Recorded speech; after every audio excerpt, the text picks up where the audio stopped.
সামনে যেটা গেট দেখা যাচ্ছে এটা হচ্ছে চুয়েট গেট, দেখতে খুবই সুন্দর লাগে মেইন কাপ্তাই রাস্তা থেকে। তো এই ভাইগুলো আসলে দাঁড়াইছিল, যার কারণে আমার বাইকের পেছনে ভাইগুলোর বাইক পড়ে গেছে। তার জন্য আমরা আর কিছুক্ষণ অপেক্ষা করব, এরপরে একসাথেই না হয় বেরোবো। আর কাপ্তাই যাওয়ার পথে কাপ্তাই রাস্তা থেকে চুয়েটের গেটটা সুন্দর করে দেখতে পারবেন। হচ্ছে কি আমাদের তেঁতুলের শরবত। তেঁতুলের শরবত কেমন?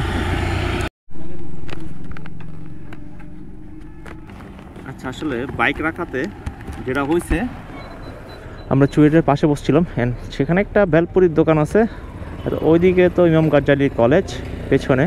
রাস্তাটা এখান থেকে দেখতে সুন্দর লাগে। আমাদের বাইক আছে ওই যে সামনের ওইদিকে, একটু পরে বেরোবো। আর উনি জসিম মামার দোকান, উনি তেঁতুলের শরবত বানাচ্ছিল, খাই তারপরে রওনা দেব।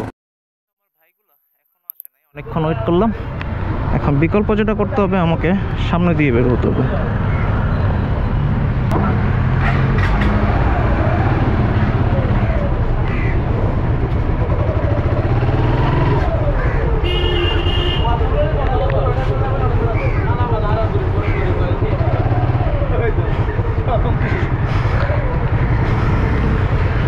এখন আমরা চুয়েট থেকে চলে যাব।